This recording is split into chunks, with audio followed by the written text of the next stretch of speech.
Hello and welcome to today's webinar on researching enslaved ancestors. My name is Ginevra Morse, Vice President of Education and Programming here at American Ancestors, New England Historic Genealogical Society. I will be your moderator for today's session. This program is brought to you by the Brew Family Learning Center. American Ancestors and New England Historic Genealogical Society is a nonprofit organization supported by our members and donors.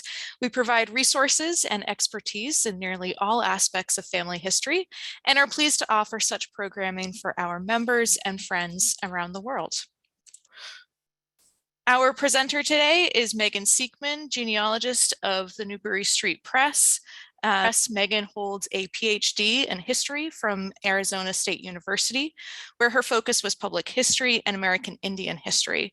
Prior to joining NEHGS, she worked as curator of the Fairbanks House in Dedham, Massachusetts, and as an archivist at the Heard Museum Library in Phoenix. Meaghan's areas of interest include American Indian history and lineage, African American research, colonial New England, New York, and German genealogy, immigration to America, westward migration and settlement, and tracing maternal lines. Breaking through the 1870 brick wall to discover more about ancestors prior to the end of slavery can prove challenging. Changing surnames, families ripped apart, and identifying the former enslaver are just a few roadblocks when researching enslaved families. Today, Meaghan will dive into creating a research strategy, organizing the records uncovered, making sense of all the information unearthed in the search, and constructing a proof argument when records are limited. Throughout the session, Meaghan will be using a case study to demonstrate these strategies. At any point during the presentation, feel free to type your question into the Q&A panel at the bottom of your screen. We'll address those at the end. There is no syllabus for this session, but we have created a resource guide for African American research that we will send you a link to in a follow-up email. We're also recording this event, and starting tomorrow, you can freely go back and review any of the content from the presentation on our website as well as our YouTube channel. All right, so without further ado, I will turn things over to Meaghan. Good afternoon, everyone. I'm so excited to be here with you to talk about one of my latest projects that I've been working on. And I have to thank my patron, Dwayne Sales. This is some of his family history that we're going to be talking about today. And I'm going to use a case study throughout, hopefully to show you how you can organize your research, give you some tips and ideas where you might look for things. And now keep in mind, I will be focusing on one specific project in one specific location, but the tips and the tools that I provide, you can apply to anywhere that you might be researching for your ancestors. So let's start by talking about the 1870 brick wall. What is the 1870 brick wall? Genealogists kind of throw around this term. This is typically, the 1870 federal census is typically the first record that formerly enslaved individuals were listed by their own names and by first and last names. So this is usually the point that people get back to, and then they aren't sure how to go further back than this, which is why we kind of phrase it as a brick wall. Does that mean that you're not going to be able to get past that? Absolutely not. We're going to talk today about some strategies that you can use to try to overcome that and figure out where records might be held for your ancestors prior to 1870. I just want to take a moment just to talk about racial terminology. And just because you're going to see a variety of different terms throughout your research, keep in mind that racial terminology is constantly in flux and that the historical meanings may be different than our contemporary meanings. So records might use the terms Black, Negro, colored, mulatto, all to describe people of African descent. You might also see other terms as well as you're doing your research. Keep in mind, though, that people of color and persons of color was actually often used in the historical context as it is today. So describing anyone with visibly discernible non-European descent. So you might see that term, people of color, even in old records as well. And that these are often based on social perceptions. So when you're looking at census records or other records and you see some family members listed as Black and others listed as mulatto. This is usually based on social perceptions of the census taker as to the skin tone of that individual. So, sometimes you have to take those things with a grain of salt, but sometimes they can also help you identify your ancestors and other records. They can provide you some clues. One common myth that what we're going to work towards overcoming today is that emancipated individuals took the surname of the people that enslaved them. In my experience, and more broadly from the research that I've done and articles that I've read, this is very much not the case. So while you might have ancestors that did take on the surnames of the people that enslaved them, this is not the rule. And you don't want to go into your research assuming that that's the case, because you're going to limit yourself to only looking at people that you think might have shared a surname with your ancestors, and maybe overlooking an entire set of records or an enslaver just because they didn't have the same name. There's a couple of reasons why this is the case. And I've got kind of just a list here of different possibilities and challenges that you might overcome. Of course, there is always that option that the enslaver's name did get passed to the people that were recently freed. They also might have adopted or self-adopted or passed down surnames from a previous enslaver prior to the last one that they had. So, or a name that they had passed down in their own family that they had adopted for their own reasons long before that had never been written down.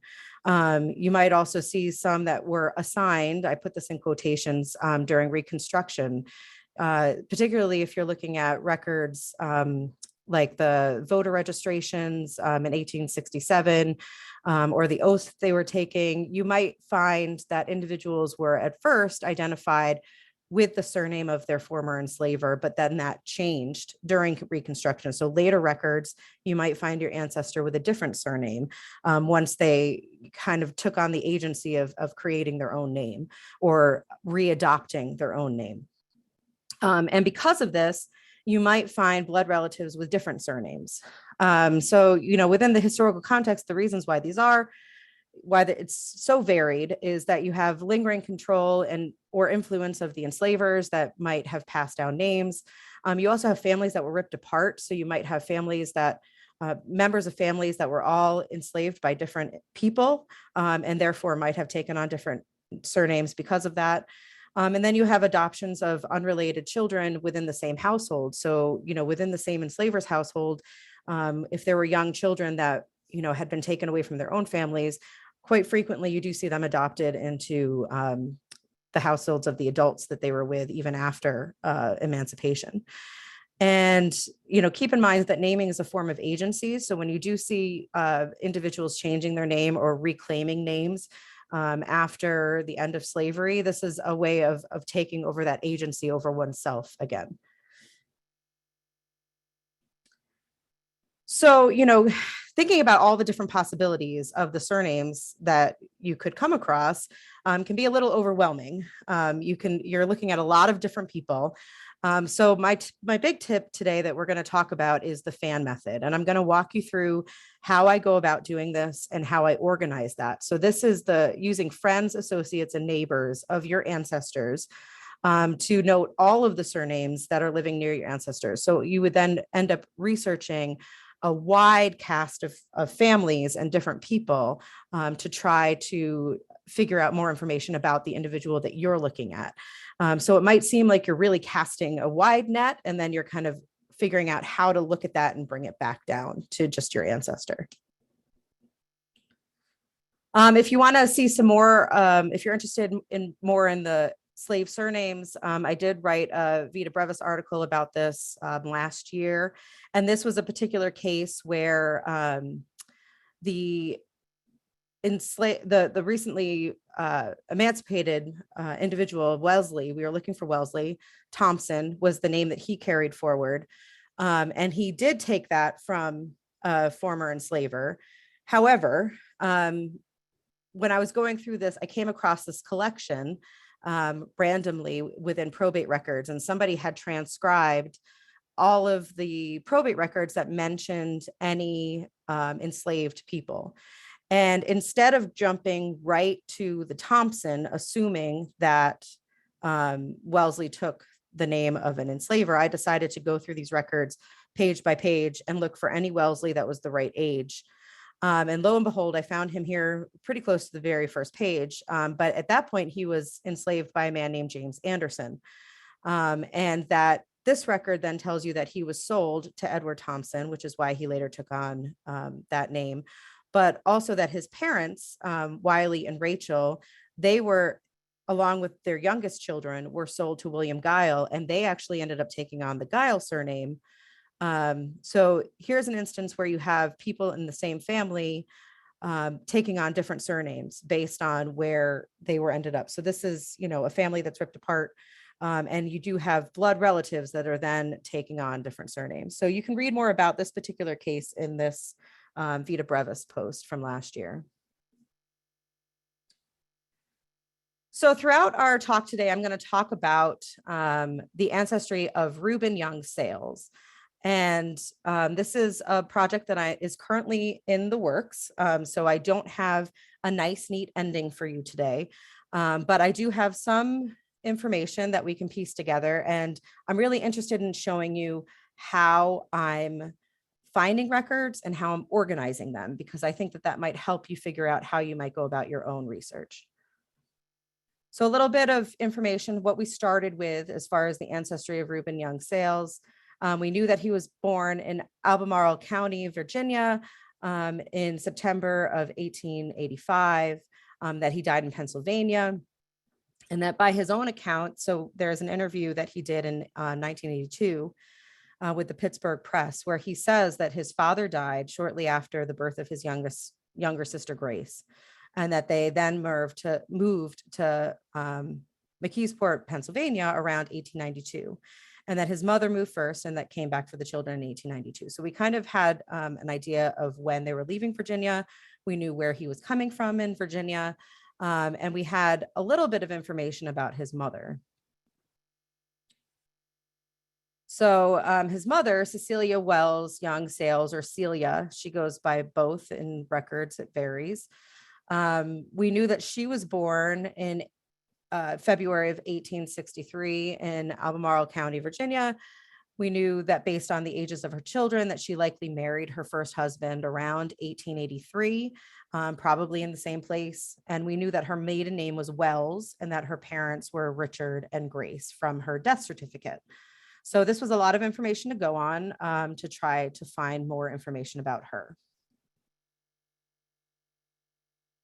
And I also found, based on this, the marriage record of a Reuben Young, who was born about 1860 to parents Isaac and Malvina in Albemarle County, to Celia Wells, who was born in 1864 to parents Dick and Grace. And this matched what we knew about Celia. And we know that the ancestor that we were originally looking at, Reuben Young Sales, has the name of his father here. So we have their marriage record. So this is kind of our starting point for our research. So developing a research strategy. So once we have that, we have a location where they are, we have a marriage record in 1884. How do we go back farther than that?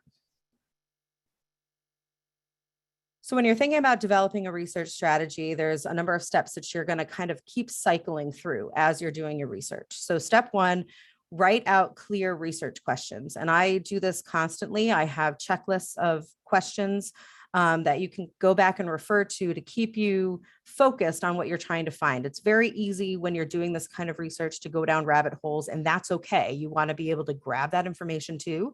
But to go back and really remind yourself of what your aim is important. Based on step one, you're going to want to then know your history. So really focus on where you are, when you are, and that will help you identify potential sources, which is step three. And then once you've identified your sources, and I make a list of all the sources that I want to check, even if that's, as big as an archive that I want to check, even putting that on the list will then help me figure out if I've looked at everything that I wanted to look at. And then once you've identified your sources, you're going to gather information from them and keep them organized. And that's a big part of what we're going to talk about mainly today is the step 4 piece of it. And then once you kind of get through that, you're going to want to repeat steps 1 through 4. Go back and look at your questions and say, do I have new questions now? Did I answer any of my questions? What did my research find that now has taken me down a different path? And what do I need to then do to go back through all these steps again? So if we're thinking about a research strategy for step 1 for Reuben Young and Cecilia Wells, our first question is were Reuben Young and Cecilia Wells born into slavery? And if so, who enslaved them? And then the other piece would be, can we find out more information about their parents? I mean, the goal here is to try to go back as far as we can into slavery, right? So we need to kind of focus on first deciding if they were born into slavery, who enslaved them, and then if we can find out more information about their families. So step 2, first thing I always do is to create a timeline. So in this particular case, we're in Virginia. I create timelines of the slave laws, and note that the laws are going to lead you to record sets. So I think this is a very important part of the process. Getting in touch with the timeline of what your ancestors encountered legally over the course of their lives will help you identify different record sets that maybe they had to register in a particular place, or maybe they were forced to leave certain areas, or they weren't allowed in other areas. So this can help you figure out what records you might go to. And also very important to know where you are. I like to look at maps a lot, and I compare maps not just for kind of knowing what the neighboring counties were, but also to get an idea of who the landowners are and who they're living next to, kind of mapping out neighborhoods. And we're going to talk about that as we go along. So here's kind of just a basic timeline that I put together for this project. I listed out all of the laws that were specific, slave laws that were specific to Virginia, and also any laws that were passed at the federal level that would have affected the state of Virginia. And then what I also like to do is, you'll see that I color code things a lot. I go back and I color code things that I think might have created records. And this makes it easy to go back and spot which ones I want to look at to see if there's record sets somewhere that I could check.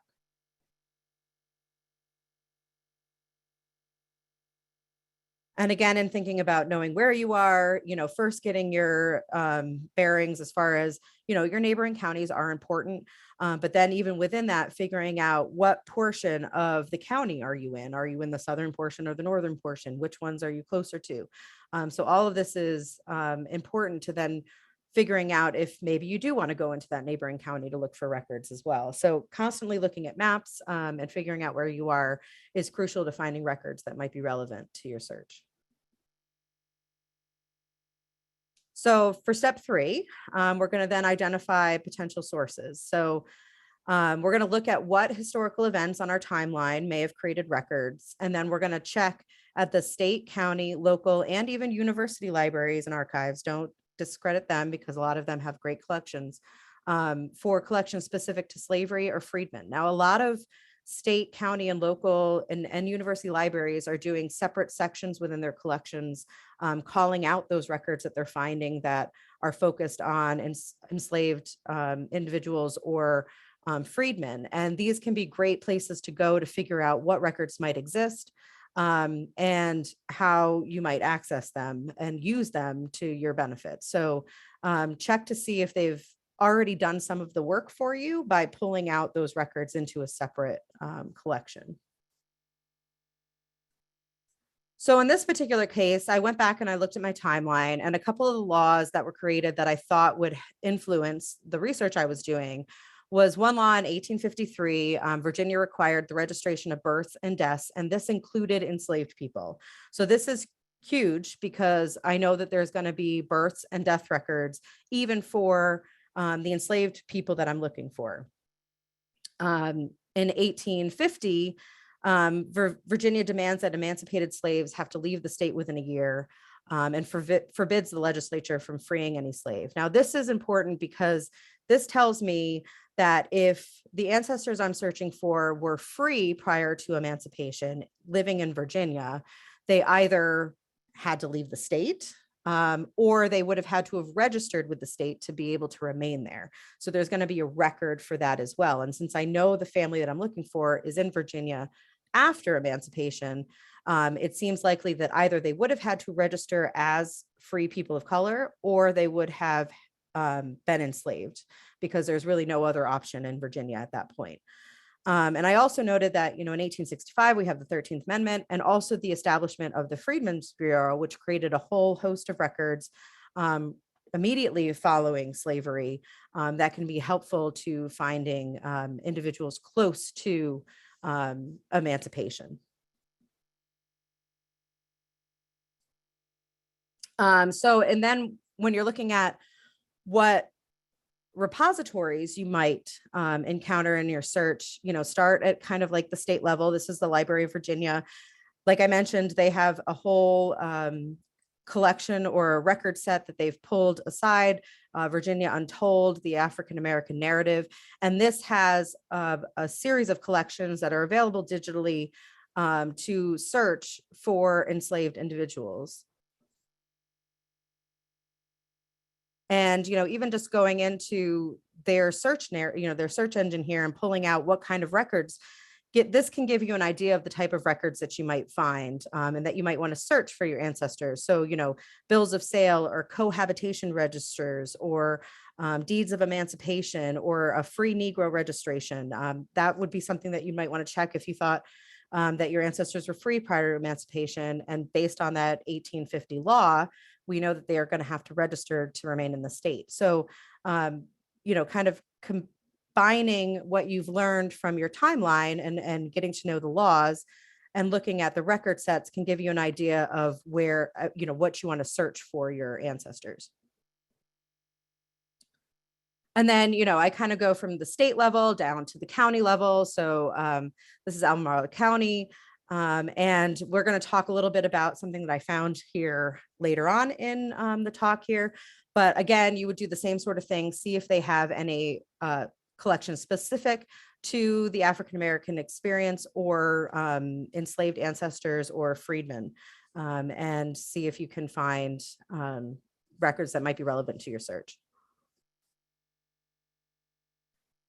So once you've gone through and you figured out your history, your questions, the history and where you are, where you're going to be researching, the types of records that might be available to you, and you've kind of made a checklist of all the record sets you want to check. Then you're going to go to those records and you're going to gather your information.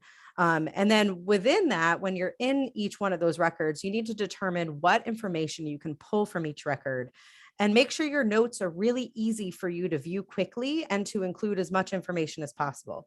Now, I like to use Microsoft Excel for this because it's easy to organize really complex research. So you're going to see me demonstrating that throughout this presentation, but it makes it easy. They have that nice little way you can put tabs at the bottom. So I can have a tab for each different record set that I'm looking at. And then I can have lines for each individuals that I'm pulling out, and you can color code things and make it really easy for you to go back and glance quickly when you need to compare what you're finding in one record to another record. So when talking about that, we talked about the 1870 census. So what can you learn from the 1870 census that can help you go back even farther than that? The 1870 census can tell you exactly where your ancestors were beyond just an enumeration district. So, don't just pay attention to that, but note the neighbors that they're living and compare that to the 1860 federal census and or maps of the area. Now, I'm not talking about going directly to the 1860 federal slave schedules. I'm talking about comparing the white neighbors that they're living next to in 1870 to who's on the 1860 federal census, because likely they're living in the same area. And this will give you an idea of where your ancestors were possibly in 1860. One nice thing about the 1870 census too is that it also has that nice column of the real estate value. So you can check who owned land in the area around where your ancestors were living in 1870. Likely the people that are owning land in 1870 were the landowners also in 1860. And that can give you an idea of who might have been a slave owner as well. And then you can also compare this to the 1860 slave schedules. for slave owners in the county as well, just to get some names. But that will help you looking at the first two, looking at 1870 and comparing it to 1860 before going to the slave schedules will give you a better sense of where exactly your ancestors were and who they were living near. So you have a better sense of that when you're looking at the slave schedules to see who was a slave owner. And this all provides you additional surnames to research as well. So let's practice that. So if we're looking at the 1870 census for Reuben Young, so here's 11-year-old Reuben Young in St. Anne's Parish in Albemarle County, Virginia. And the post office of this was Scottsville. So we know if we're looking at a map, we're going to be in like the southeast section of the county. He's living with a Reuben Jones, who's born about 1800. So he's 70 years old, possibly a grandparent since they're sharing a first name, but we don't really know who he is. We did note that he's living directly next to Landry Scott and his wife Judith, as well as Robert Lewis on the other side.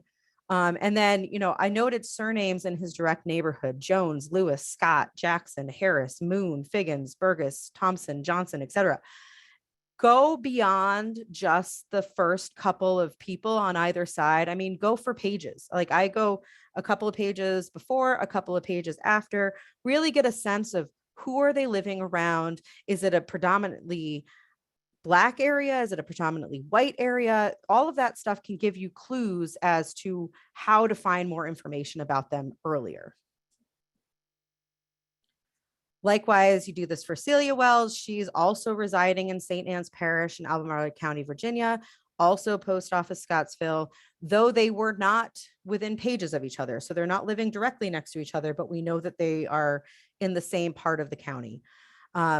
Also noted that directly next door to her was Surrey Scott and his wife Betsy. This was another Scott name. We had Reuben Jones living directly next to a Scott. So this is something that you might want to take note of. And that residing with Surrey Scott and Betsy was Celia Wells, who was age 65, which we thought might be the mother of Grace. And then also noticing other surnames in the neighborhood: Burgess, Scott, Valentine, Clement, Swan, Moon, Johnson, Bryant, Jones. Some of these names were names that were also surrounding Reuben Young. And on the next page, we also noted a Rachel Wells, who was aged about 60, in a household next to Ferguson and Wells' children. So all of these things that are things that you want to take note of. These coincidences, you constantly want to keep marking them down because they could lead you to more information. And this is how I organize this information. So I go into Excel and I transcribe everything. This is just a piece of what I have. Mine is much bigger than this, but I didn't want to overwhelm everybody. But, kind of put where you are at the top of the page. And I always put a link to where I found it. And that way I can easily go back to the original record if I need to. But pulling out all of the information of the neighbors, and I color code everything so that I know the purple is the people that the household I'm directly looking at. These are the people I want more information on. All of the people that are in green on this page are families that their race was recorded as Black or mulatto. And all of the families that are in gray on this page were families that were recorded as white. And I do that because then I can easily go back and look if I'm looking at other records and say, oh, the Burgess family was a white family that lived directly next to the ancestor that I'm searching for. So maybe that's one that I want to look at. Or, the Scott family, I have both a Landry Scott and a Surrey Scott living directly next to the two people of interest to me. Maybe there's something going on with the Scott name that, people took that name on. So these are things that having it organized this way makes it really easy for you to see their birth year, their age, and kind of family groups and different neighborhoods. So you can develop an idea of what the neighborhood looks like. So just kind of an example then of how you might compare the 1870 census to the 1860 census. I said that you can look at that to get an idea of exactly where you are. We figured that we wouldn't find Grace and Celia Wells listed on the 1860 federal census if they were enslaved, but we might find their neighbors. So searching for E.R. Burgess, who they were living directly next to and was a landowner based on the 1870 census, we went and searched for him, and we found the family here of Egbert R. Burgess with Martha and Andrew. So we know that that's the right family. So here they are. But interestingly enough, there was a Fontaine or Fountain Wells who's living directly next to them. And we noted this just because Grace and Celia have the name Wells. So is it possible that there's a connection there? So these are the types of things, that coincidences that you want to be marking, because they could be clues for you to find, more records. So keep a running list of those coincidences as you're finding them. So the coincidences I noted that really stood out for me while just doing this exercise with the 1870 census is that both Reuben Young and Celia Wells were residing directly next to families with the surname Scott. And they were both also living near people with the surnames Moon, Johnson, and Burgess. So these are names that you probably want to investigate further. Now, going back to my list of laws that created records, or hopefully created records. In 1853, there was the Virginia birth registrations. There is a nice collection now of the Virginia Slave Birth Index. This is available in both book form, and it's also on familysearch.org, and you can search it. What I decided to do here, because finding Grace and Celia was a little overwhelming. There's a lot of people named Grace and Celia born around the right time. But focusing on Reuben, his mother from the marriage record had a more unique name. You're not going to see that repeating as much. So I decided to search for children born to Malvina in Albemarle County around the time of Reuben's birth. And lo and behold, I found a Reuben born to Malvina in March, and it was registered in March of 1858, and it was registered by Lucy R. Moon. Now, Moon was one of those names that we found living near the Reuben Young and Celia in 1870. And we know that our Reuben Young had parents named Isaac and Malvina based on their marriage record. So this is very strong evidence that this is our Reuben and that he was enslaved by Lucy R. Moon at the time of his birth. Now, comparing that, what I ended up then doing is now I know that Lucy Moon is probably the enslaver of Reuben and his mother Malvina. So I pulled out of the Virginia Slave Birth Index every other child that was registered under Lucy R. Moon, and made a list of family groups. So children born to Judith Scott, children born to Hannah, and put them in order by birth. And then I compared this to the 1870 US federal census. And we had Reuben Young living directly next to Lundy Scott and Judith Scott. And we see that their daughter here, Zeta, maybe that's how you say it. I'm not sure how you say her name, but it's a unique name. And George, that both appear in both records. So we know this is the same family. And also in the next household over, we have Thomas Sellers and Hannah Sellers. We have children born to Hannah, one of which was given a surname Sellers, Thomas Sellers, who then also appears in the 1870 census. So this really just is a slam dunk as far as we know that this is definitely our Reuben that we've been searching for. He was enslaved by Lucy R. Moon, as were his neighbors that he's living next to in 1870. He probably had a relationship with these people in some capacity, since he remained near them following emancipation. So having something like this where you can then line up and pulling out all of the information about the people that Lucy R. Moon enslaved helped us identify that this is the Reuben that we're looking for. So, at any point as you're moving along the process, you can go back and check your research questions. So our original question was, were Reuben and Cecilia Wells born into slavery? If so, who enslaved them? Can we find out more information about their parents? We know that Reuben was born into slavery with his mother Malvina, that they were enslaved by Lucy R. Moon at the time of his birth. And we've identified a potential enslaver of Grace and Celia Wells in Fontaine Wells, but we're not really quite sure about that yet. For the rest of this presentation, just in interest of time, I'm going to focus on Reuben Young, but you can use the same methods. I'm going to be using the same methods to investigate Celia Wells in my own research outside of this. So kind of develop your new research questions. So when did Lucy Moon acquire the people that she enslaved? So this will help us decide, was Malvina always with Lucy R. Moon? How long was she enslaved by her? Was there any family that we could identify? Are there records for her? And then also, did Fontaine Wells enslave Grace and Celia Wells? So you develop new research questions as you go along. And then, go back to the records that you've already looked at. I had pulled out all those things about Lucy R. Moon, all the children registered by Lucy R. Moon as the enslaver. Once you figure out her father was John D. Moon, then you're going to pull out all of the people that were listed in that birth index that were enslaved by John D. Moon. I also did that for Fontaine Wells. I did it for Charles Scott, just because Charles Scott is a large slave owner in the area, and we know that the Scott surname may somehow be related. And then this gray section over here is all the children that I could find in Albemarle County that were born to a woman named Malvina.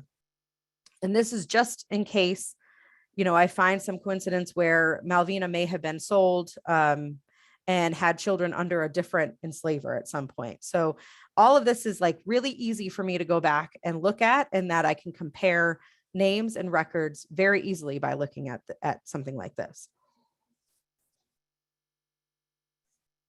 And then, just jumping to the U.S. federal slave schedules immediately is not all that helpful, only because you're only going to get a description of the age, sex, and color of each of the individuals enslaved. It will give you an idea of the number that the enslavers owned, but you're going to want to use this in combination with other records as well. The U.S. The slave schedules are usually not enough to make an identification alone, but you can use it to speculate. So now that we've had the Virginia Birth Index, looking at the 1860s slave schedules of Lucy R. Moon here at the bottom, I've kind of transcribed some of that information from the slave schedules, and I can make guesstimations about who is being described in that record based on what I know from the birth index. And leave room for notations. It's okay to speculate, but these are not set in stone yet.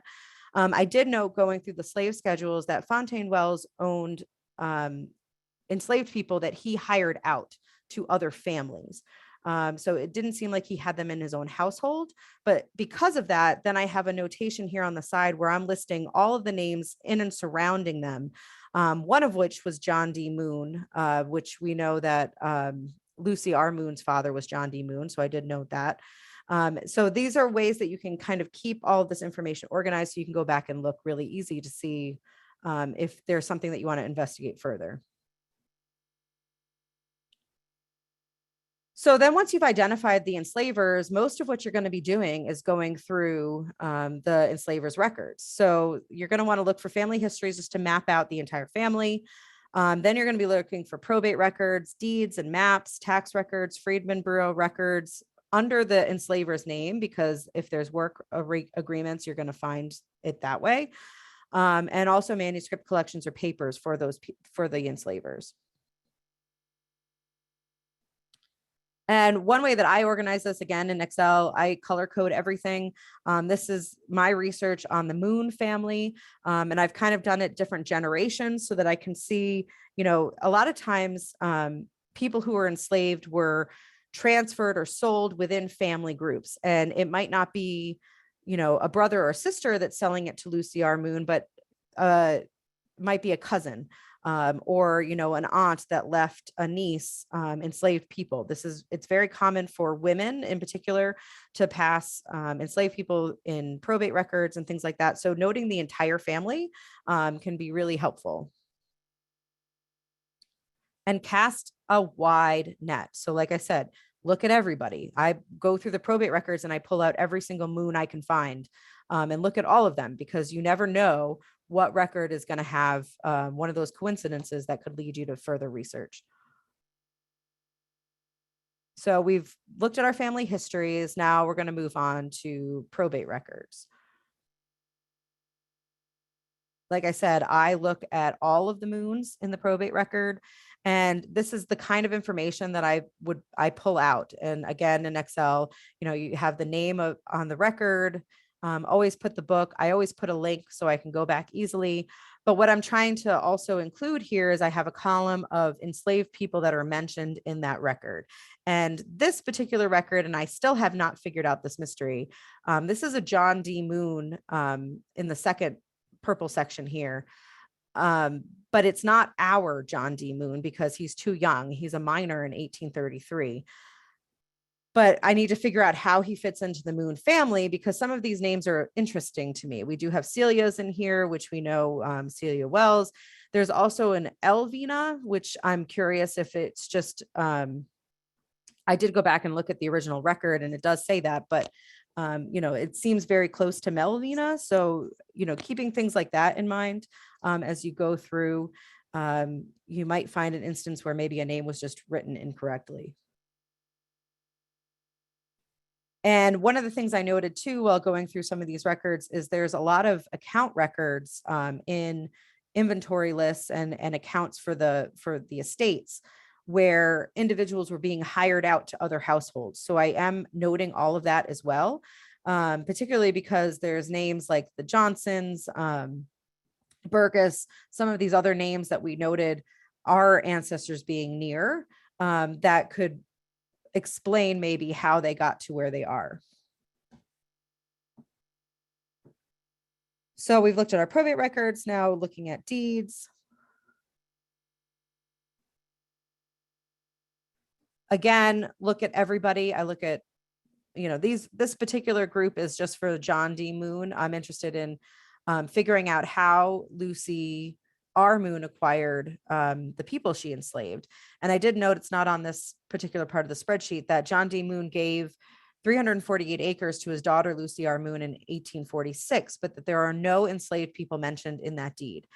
In some cases, you are going to find deeds that do mention enslaved people by name, and that's what this arrow is demonstrating. I did make a note here that the land included the following people: Billy, Hannah, and her 3 children, Gilbert, Washington, and John, and also a boy named William. So deeds are worth looking at because sometimes you do find enslaved people mentioned inside them. And then again, mapping out your neighborhood. So, comparing, this is the top one is an 1864 map to an 1874 map that has a list of the landowners. We know you can get an idea then based on, we know John S. Moon in this 1874 map, that's the son of our John D. Moon, and Mount Ayr is the plantation that they owned. Their land did extend. They owned close to 2,000 acres. Went all the way up kind of the strip. So this Mrs. Moon that's listed in 1864, very shortly after John D. Moon passed away, is likely the wife of John D. Moon, and this is just a portion of their estate. But this can give you an idea of where exactly you are in the county and what other family groups are in the immediate vicinity, because you're going to want to then investigate all of these people to see if they enslaved anybody that might include your ancestors. And one way that I organize that information, again, you can kind of create neighborhood groups, and I color code the groups to give myself an idea of exactly where we are and who is, kind of living next to who. And this can give you a very easy glimpse instead of looking at those old maps and trying to read them. But you can get a very easy glimpse of who is where doing a method like this. So we've done our deeds. Now we're going to go to tax records. What can you pull from a tax record? So we do have an example here of Lucy R. Moon in 1850 was being taxed for 2 slaves above the age of 16 years and 3 slaves above the age of 12 years. So what we can learn from this is that we know that Lucy R. Moon owned slaves in 1850. So our question is when did she acquire her slaves, right? So we know that she owns slaves by 1850. 2 of those enslaved were adults over age 16, so they must have been born before 1834. And we know that 3 were between the age of 12 and 15, so they were born sometime between 1835 and 1838. So this type of information can help you when you're comparing it to other records, figure out who these people might be. And again, I organize it this way, where you can pull out the year, the number of enslaved people that were over the age of 16, and then give that birth range for yourself, so that when you're then sitting there and looking at records side by side, you can figure out who you might be looking for. What I also learned from this is that Lucy R. Moon was taxed as a slave owner for the first time in 1846. She's not included before that. And that the number of people that John D. Moon, her father, enslaved dropped between 1845 and 1846. 1846 is the same year that John D. Moon gifted the land to his daughter, Lucy R. Moon. So this is likely the time that she acquired the people that she enslaved, even though they were not mentioned on that deed. And then you're also going to want to then go and check Friedman Bureau records. I did not find anything from Lucy in the Friedman Bureau records, but in searching for the name Moon, I did pull out a couple of things that were coincidental and of interest. This is a work agreement in 1865 from Mrs. A.M. Moon with Joseph Scott and his daughters Lucy and Lizzie.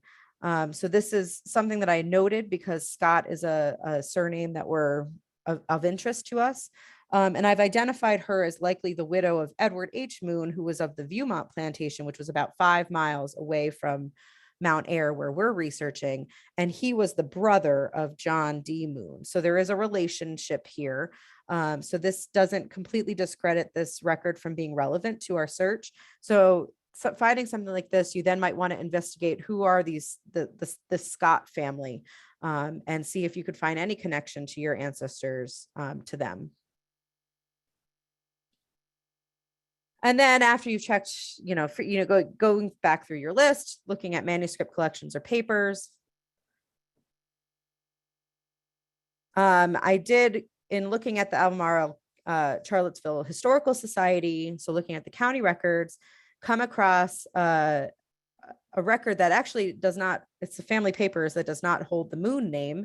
But since he purchased the Mount Ayr plantation from the family, there are account records from John Diggs Moon that are included in that record set. So I have not looked at these yet. I have requested a researcher to go in and get copies of these for me, but I know that there are a number of account records coming from John Diggs Moon that would be very much of interest to me, since we are considering the fact that perhaps Reuben or Malvina would have been enslaved by John D. Moon prior to Lucy R. Moon. So then once you go through all this, you have your checklist of your records, you're going to want to repeat that, and you're going to keep going back for more into families and individuals, and keep doing it over and over again until you've kind of exhausted everything that you could possibly look at. And like I said, this is still a work in progress for me. So I don't have any clear wrap up for you, but it's, this is part of the process. It's constant. You constantly are going back and coming up with new questions. Constructing a proof argument. So we don't have all of the records yet. We don't know everything, but we can prove that Reuben Young Sales was enslaved by Lucy R. Moon. And we can do this by using Reuben's marriage record to prove his mother's name, which is also on the birth record. We can then compare the slave birth index with the families living near Reuben Young in the 1870 federal census, and that the mothers and the children's names are included in both records, and that there are unique names there. So we do know that this is definitely our Reuben. And this proves that he was still living near other people that were enslaved by Lucy R. Moon in 1870. So he's likely in the same area that he was prior to that. And you can then use the ages in the slave schedule and the tax records to demonstrate likely known individuals and that they were with Lucy R. Moon for an extended period of time. Use the land and tax records to show that Lucy R. Moon received the land from her father in 1846. And even though there's not enslaved people included in that record, the fact that she then is taxed for slaves in 1846 for the first time, and that her father's number of slaves dropped from that period suggests that she did acquire people in that time frame. And that Malvina was likely born before 1842. So if she was always enslaved by the Moon family, then John D. Moon would have enslaved her first. But we need more research on the Moon family to really figure out if we can find more records that might mention her by name. So you go back to your research strategy, you come up with new questions, you go through all the steps again to exhaust every possible avenue. So, my continuing research questions, we didn't really talk about the Wells side of the family at all. So I have that whole line that I still need to look at. Where was Malvina prior to Reuben's birth? Was she always enslaved by the Moon family? Did she come from somewhere else? The probate records for the extended Moon family include enslaved people. Can we connect them to Reuben or Celia in any other way that might prove that there's a connection there? Then what happened to Malvina after Reuben's birth? She kind of disappears from the records. She's not with him in 1870. What happened to her? Is there a death record for her? I couldn't find one in the death index, so we're not sure. Who is Reuben Jones? That's another big question. And then what's the connection of the Scott surname? And who is this other John D. Moon, and how does he connect to the people that we're looking at? So, you can constantly come up with questions, constant new directions for new research. So when do you know when to stop? You can kind of keep going forever. I mean, that's the thing about genealogy, is there's always new questions, always new things to investigate. But, really, once you make those checklists of the record sets that you want to check and the names you want to check in them, and you've gone through and hit all of those boxes, you then have to kind of sit back and look at everything that you found and come up with the most likely scenario. And just like I demonstrated in proving that Reuben Jones was enslaved by Lucy R. Moon, you're going to want to then come up with, what records can I look at to say this definitely suggests this, and this is, a slam dunk for this, that we know that this has got to be the case because of this.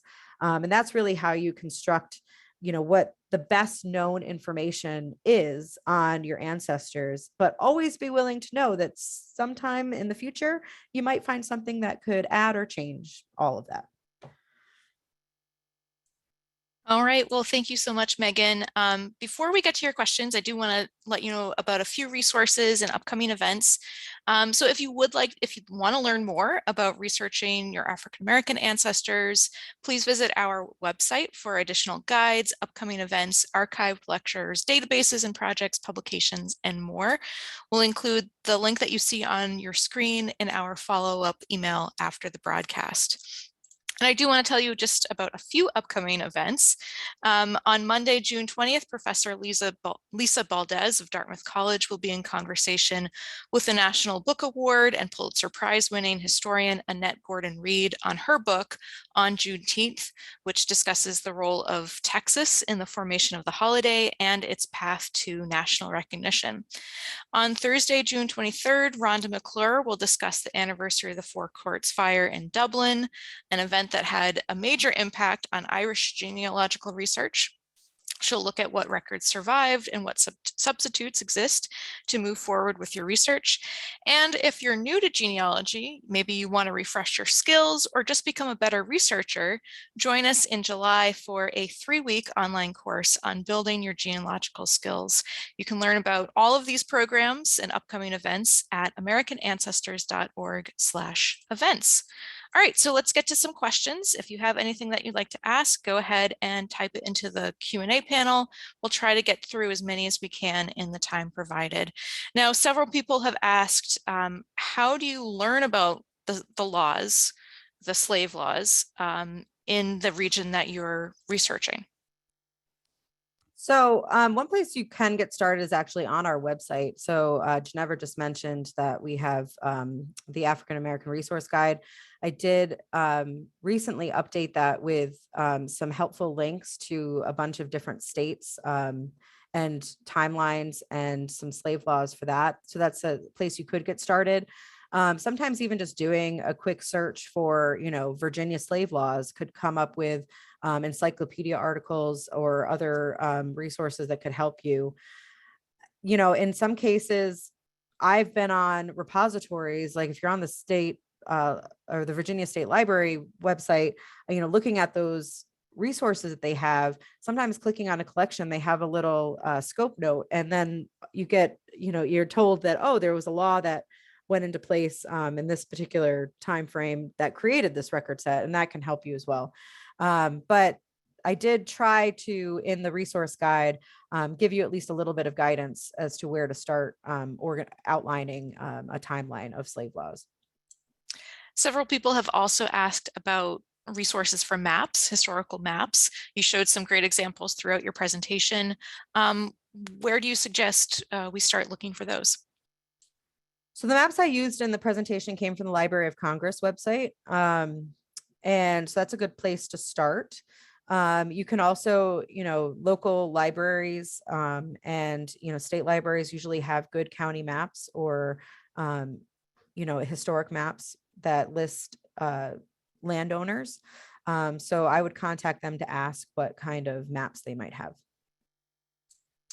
And several people are also asking about the Virginia slave birth index that you showed. Does that exist for other states?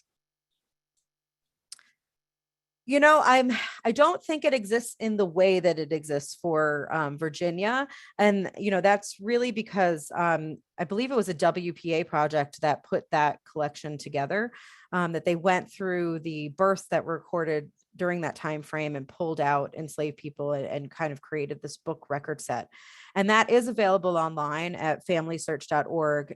Even if you just type into a search, Virginia Slave Index, you'll get a link to it or a hit for it, and you can search that online. It is all of it available digitally. But you might want to check to see if you're in a different state. Sometimes there are projects, and some of these are still in the works. I know a lot of places are currently trying to pull out more information about enslaved ancestors that are hiding in their collections. So there might be projects that are specifically focused on going through their own birth records and pulling out and drawing attention to those records. So you might, Family Search is a good place to check to see if there's maybe something that's already been transcribed or made into a book, but also checking with those local repositories. So the county libraries and the state libraries, they might have something as well.